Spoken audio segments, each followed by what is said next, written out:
Rakim Habarim, welcome. Today is the 29th day of October 2020. A couple more days until the little brats ask for candy. Boy, there's a topic I'm not even going to get into, so don't even ask. Anyway, welcome to Messianic Moment. I'm Stephen Brook, your host, and I thank you for being here. Let me ask you, do you believe in predestination? Do you think that God has already planned your entire life and that no matter what you do, it is already set out? Is it true that you are either saved or condemned to hell before you're even able to determine right from wrong? And while we're asking questions, do you believe that God is in charge?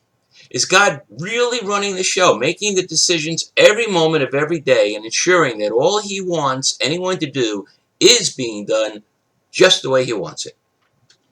Well, I don't believe in predestination, and I'll tell you why. God told Cain in Genesis 4:7 that sin is crouching at his door and he must master it. So it's clear that when it comes to what we do, it is our decision. God didn't say to Cain, hey, sin's waiting for you and you can't fight it. Hey, you've chosen to be sinful and you have no way out of it. Sorry about that, but hey, that's how it goes for some people. I spin the dice and you pay the price. Yeah, don't worry. That's not how it works. God gave us all free will, the right to choose what we will do and say. And throughout the Tanakh, God lets us know that whatever we decide to do, it is our choice. When we do what is right, now right in his eyes, not our eyes, right in his eyes. When we do what is right in his eyes, we will be blessed. And when we choose to reject his instructions, well, we will be on our own.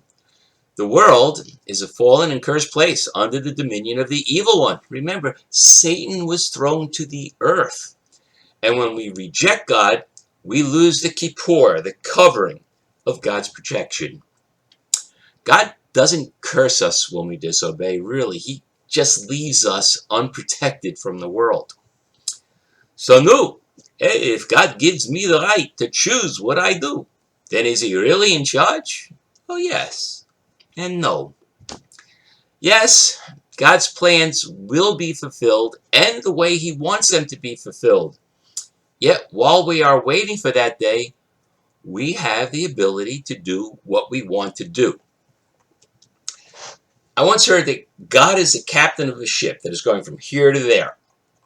And along the way, the ship stops at many different ports. Well, we are all able to get on the ship or off the ship every time it stops. In fact, we can even jump ship between ports. Eventually, the ship will land at its final destination, and obviously, you want to be on the ship when it gets there. Now, I was in a position of management most of my career, and when you are in charge, you learn that you need to allow those under your authority to learn, and the way to do that is to give them the freedom to be in charge of themselves.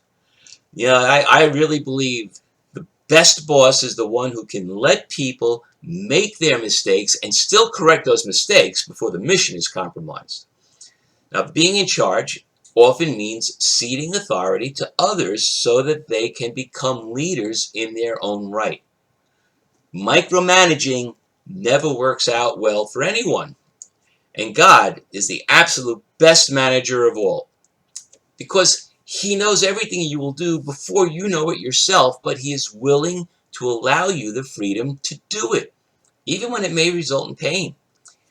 He can always soothe the injury and heal us, but if we are never allowed to burn ourselves, we will never learn to be careful around fire. God is in charge, but you are still the only one who is responsible for what you do and say. If something bad happens, don't blame God and don't automatically say you're under attack. Of course, you may be under attack from the enemy at times in your life, especially if you are doing what is good and helping to advance God's kingdom.